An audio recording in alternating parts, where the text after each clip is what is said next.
Hi, you're listening to Record of Change. Record of Change listens to 8 individuals located on every continent how their lives have been twisted by the COVID-19 pandemic. My name is Kecheng Fang. I'm talking to you from Hong Kong. Today we will listen to Wenni, who is an insurance agent, and her husband Dominic, who is a social worker. Both of them are now in Hong Kong and were infected with the coronavirus.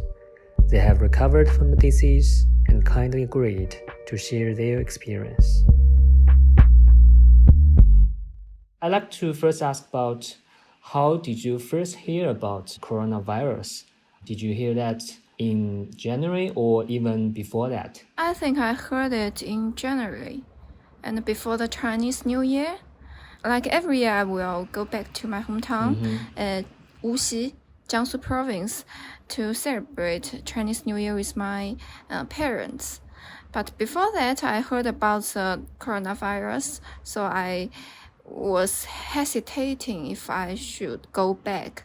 Then I asked my parents, and they told me it is not a big deal, and it's just a very small amount of person who get infected, and most of them is in Wuhan. So they asked me to go back with my husband. So during that time, people's perception were quite different from now, right? During that time, it seems that people in Hong Kong were very, very nervous, but Hong Kong in mainland China were very, very relaxed. Is that so? Yeah, we heard it in January, but at that time, the situation is not severe as now. So I also remember during that time, people in Hong Kong seems to be talking about this virus much more than people in mainland China. Was that because people in Hong Kong actually had memory of the SARS outbreak in 2003? Is that something that heavily influenced how people in Hong Kong perceive coronavirus this time? So were you in Hong Kong in 2003, Dominic? Yeah, I was. So I think it's because of the SARS. We are more experienced to it.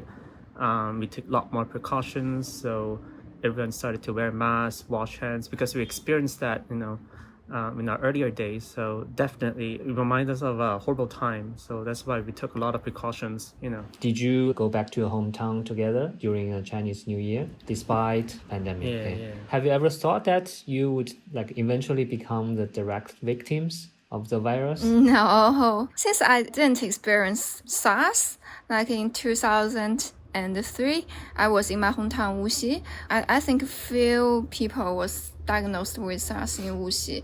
So it is it's a thing very far away from my life. So even I know the COVID-19 was happened all over the world, I don't think it has nothing to do with me. I even joke with my husband, we won't be so unlucky to get the virus. If we got it, then we should go to the luck. Buy lottery tickets? No. Because we know we are not so lucky. Can you share us with the experience of being infected with COVID-19? How did you get this virus? Do you have an answer to that question? Well, actually, it's after our trip from Canada. So the very next day, I have a sore throat, few coughs, and slightly feverish. At first, I thought it's probably nothing. It's just probably because we have a long flight. So, I'm just probably tired. But then, I just wanted to play safe. So I went to get checked in a clinic. And they sent me to the hospital right away. And then I stayed there for one night. And then the next day, the doctor told me that, you're test positive. And that moment, I was quite shocked because I hardly have any presenting symptoms. So, and actually, I feel quite fine. So it's very unbelievable that, I got test positive. And that moment, I told my wife to take a taxi and come to the hospital, immediately to also get checked out. And she got test positive too. So we were actually quite shocked, at that time. I had some symptoms. It's quite similar to my husband. I also had sore throat and the muscle pain, and I feel very tired. But I just think it's maybe because of the jet lag. It's pretty much like a cold. So was it that you somehow got infected during the flight? We went to Canada. I went to Toronto on 3rd of March. And we stayed there for 2 weeks because we need to buy a property and do other things to prepare for our immigration. At that time, the situation in Canada, the COVID-19 pandemic was not very serious. People in Canada, they even didn't wear a mask. And when we fly back to Hong Kong, the plane is full of people. And the lady sitting next to me was from New York. I think maybe I was get infected in the plane, but we can't find the answer. So during that time, people in North America, they were not so doing this social distancing. They're not doing all these protective measures, right?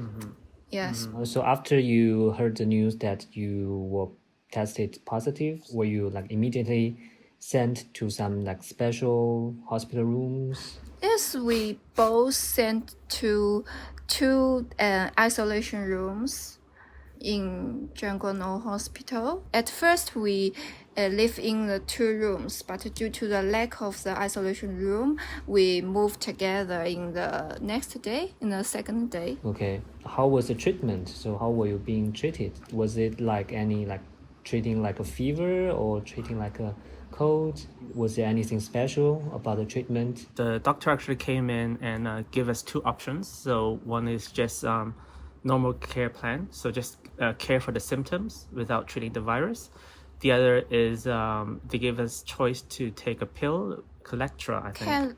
Colectra. And which is a pill that is used to fight SARS in the past. It's also used for AIDS and SARS. So she said that there's no guarantee, but if you want to take a risk, they're willing to gamble with you. So both of us, we choose to take the pills. Yeah, so we have to take the pills every day.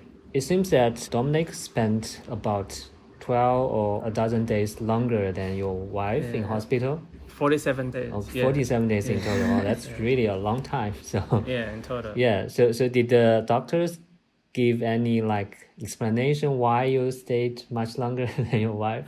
No, actually, but in our ward, most of the female patients get discharged earlier. So majority of them are male patients. So it I don't know, the virus just likes male patients, I guess. So there's no really solid explanation. Yeah, we still know so little about this virus actually. I want to ask you what's your feeling throughout this journey. You were very shocked, right? You didn't really expect that you could be tested positive. And then did you feel any fear or despair because we know so little about the disease? Maybe did you ever have this kind of feeling?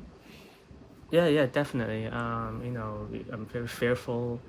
I don't want to lose my wife, and everything was so sudden. So even we thought that would we die from this? But we're so young. Would we not see our families again?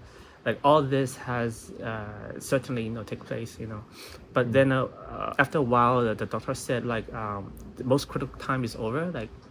We don't sustain any damage in our lungs or in a major organ, so that's when we get a bit relief.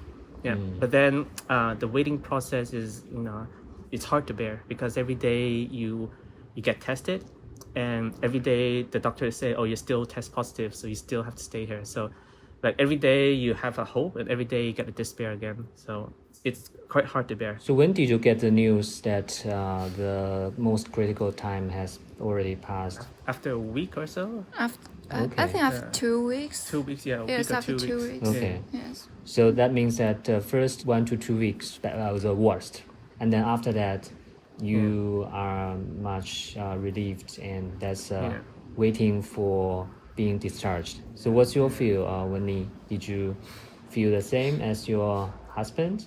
Yes, and also I was so scared to never see my parents again, because I've been in Hong Kong for 9 years, and my parents are still living in mainland China, and due to the travel ban, they are not able to come to Hong Kong. Even I get infected, so I At that time, I was so scared that I will die in Hong Kong, and I was not able to see them before I died. So when you were feeling much fearful and even thinking of death, did you any come with idea of like who to blame for this pandemic, for your situation? Did you any think of blaming anyone for this? We decided to immigrate to Canada because of the recent situation in Hong Kong. We will lose our freedom, we will lose our rights. That's why we decide to immigrate. And that's why we get infected in the way of immigration. So I think it is the Chinese government I blame most. Both of you were in the same room for most of your treatment in hospital, right? Yes. What's your daily conversation like during that time? What did you do? Can you go online? Can you use Facebook? Can you watch entertainment programs? Can you do all those things in hospital rooms? There is no Wi-Fi there, but we can use our own signal of the cell phone, but it is limited, so we can't surf online so much time. Mostly we watch TV, but there is only TVB in hospital, so we just watch the soap opera talking about the Hong Kong police. It's very boring at that time. Actually, every day we have nothing to do. So actually, our routine is quite structured. Like every day at 8 a.m., they bring in breakfast, take our temperatures, and usually after breakfast, the doctor will call to check up on us and to bring us the test result from the previous day. And then we'll have some new tests.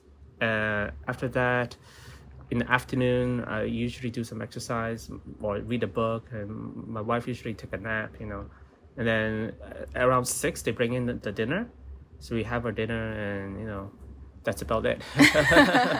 Yeah. Sleep early and then get up early. Yeah. Very healthy routines. Yeah. So, what was your interactions with doctors, nurses, and the care workers during that time?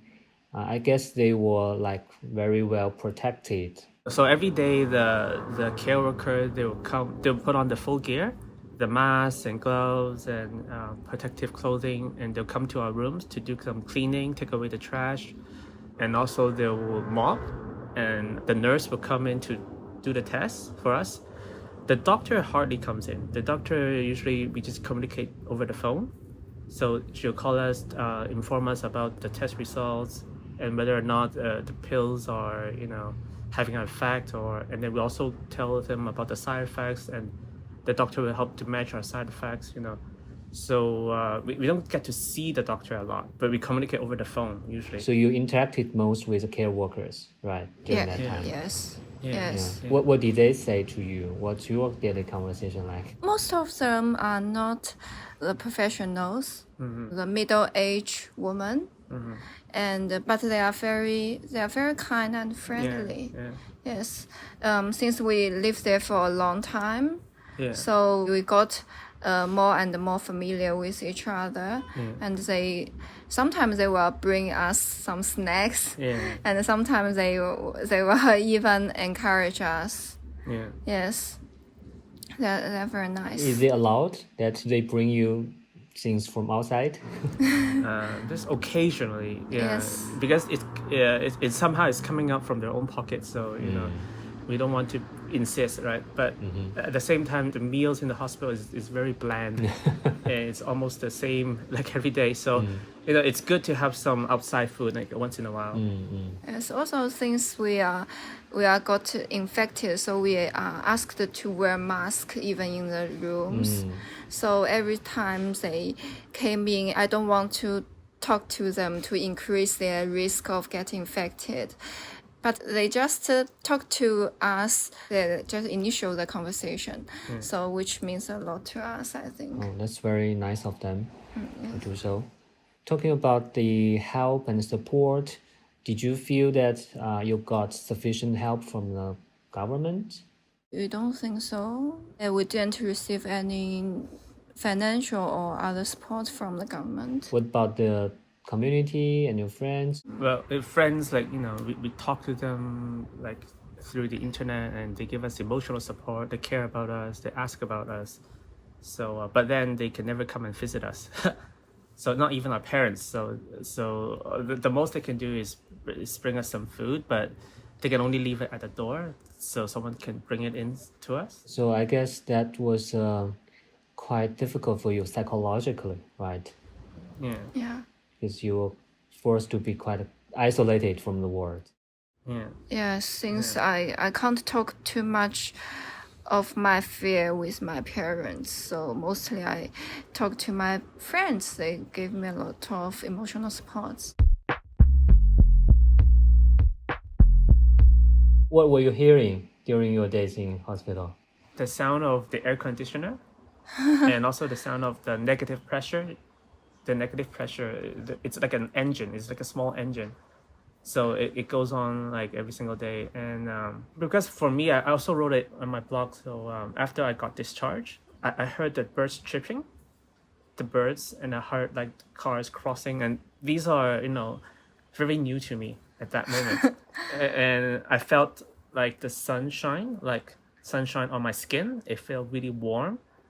And, I felt like, oh, okay, I haven't felt this for a long, long time.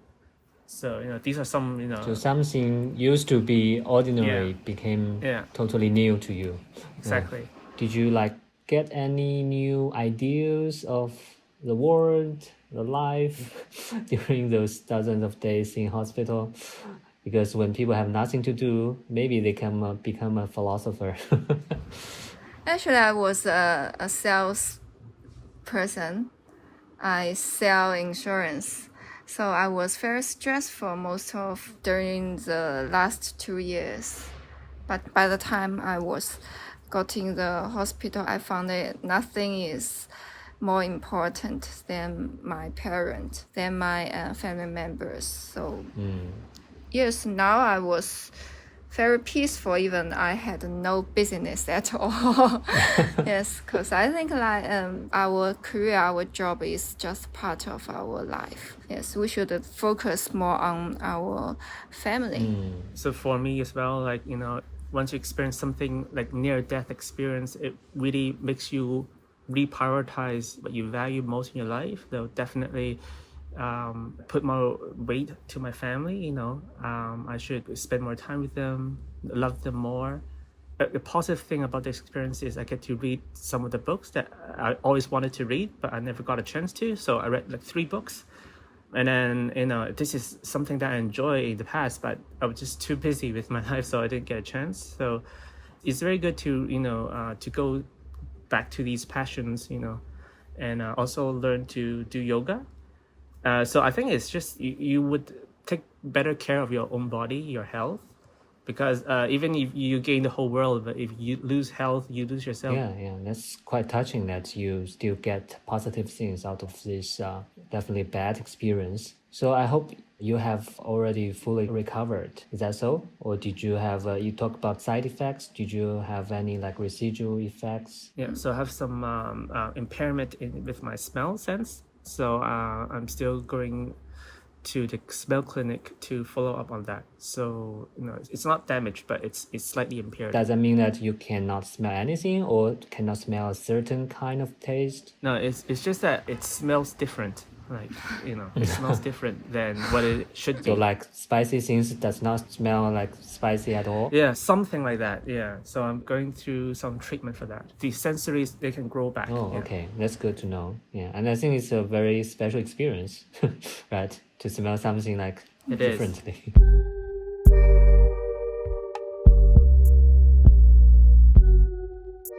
Did you experience any discrimination after recovering from COVID-19? Yes, 2 weeks or 3 weeks ago, I had a sore throat, and then I go to the GP, and I declared that I had the history of COVID-19, and they immediately put on the shield, and the doctor said he rejected to see me. and told me to go to A&E. Even I've been discharged for 3 months and I had no traveling history, but I can just go to A&E. And when I arrived at A&E, I stayed the whole night to get a test again because I had the history. Yes, but it's turned out it's just a normal cold. Can you explain a little bit about the GP and A&E? General practitioner, GP, and A&E is accident and emergency. Are they in public hospitals? Yes, the GP is in private clinic and the A&E is in public hospitals. Yeah. Okay, so the public hospital cannot reject any Yes.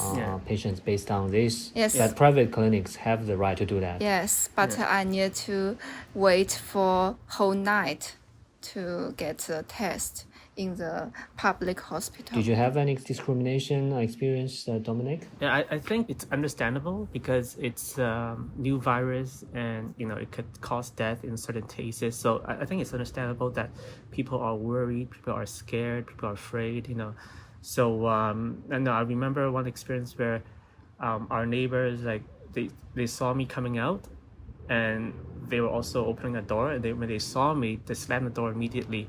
They went back to their own home. So I think it's understandable. So I don't really blame them. So you don't know what would happen, right? And there are cases with the virus coming back with some survivors. So yes. Our podcast actually focuses on change, right? This pandemic changed many things. So talk a little about your original plan for this year. It was immigrating to Canada, right? To starting a new life in Canada. So what was a change to your life plan for this year and maybe in future? Are you still planning to go to Canada? We will still go to Canada, but not this year. We postponed the plan since the unemployment rate in Canada is quite high. We worried we can't find a job there. So we leased our house for 1 year and to see how it goes next year. So you are currently working in Hong Kong now? Yes. So we decided to stay in Hong Kong for this year.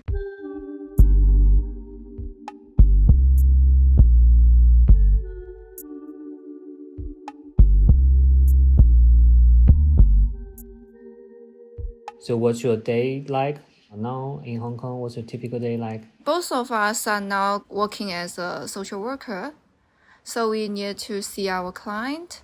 But due to the COVID-19, we now work from home for 2 to 3 days every week and go to office for 2 days per week.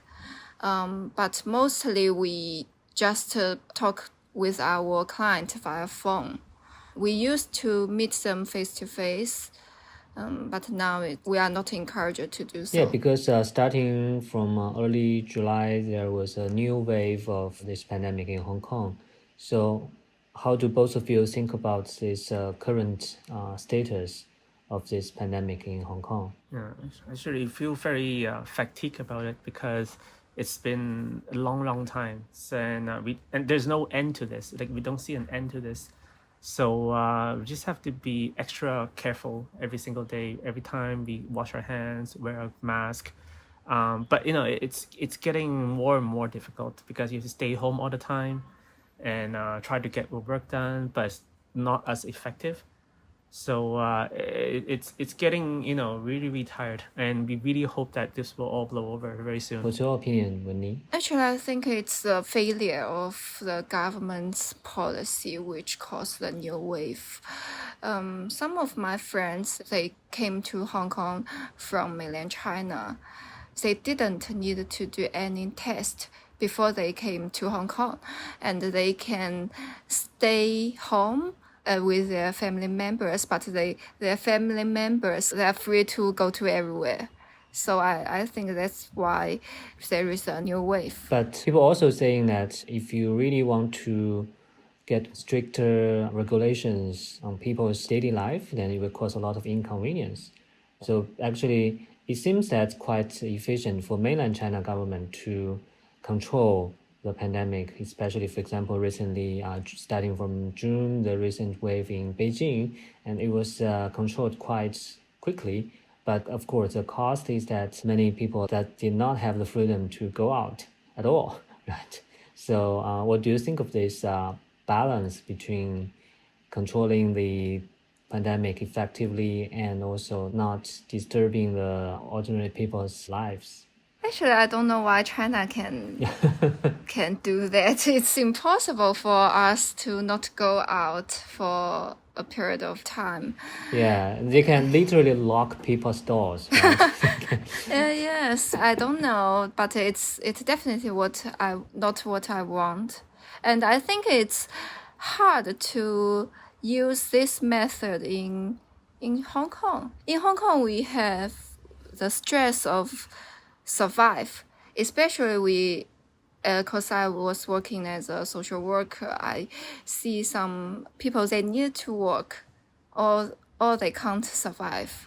Do you have any other thoughts to share with our audience, especially from your own experience? Actually, I posted my reflection of the experience online, and recently some people, they come to contact me because they are suspected or they are diagnosed with COVID-19 recently.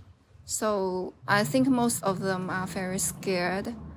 So I want to tell whoever listening to this, if you are suspected, if you are diagnosed, do not be so panic or do not be so scared. Most of us can survive the virus. And you can actually get positive things out of it. Yes. So for me, I would say, first of all, I think this virus has been going on for some time now, but now is not the time to relax. Keep doing the safety measure, wash your hands, wear a cover. If possible, keep social distancing. I think it's a long battle. And you just really have to hold your defense, even now. So I know it's hard to bear, but you really need to hold on because you never know when you will get it. Like for us, we don't know exactly how we got it, but we got it. So you always have to be cautious. And second of all, I think at some times it's also good to stop and kind of reflect on your life. Like, what do you truly value? What is important for you? Are you really working towards what you value? Or are you working towards your goal? Or are you just letting life get by? These are some really good questions, important questions, which I reflected on when I was in the hospital alone. Okay, great. Thank you. I will be talking with you after 2 to 3 months to see what your life will be during that time and how will our world will be after 2 to 3 months.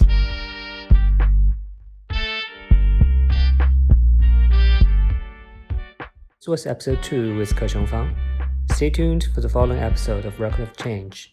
We will hear Ray in Manila. Ray is a flight attendant at the Philippines Airlines. As very few flights were allowed during lockdown in the Philippines, Ray took on side jobs as a barista at a coffee shop and a disinfection officer.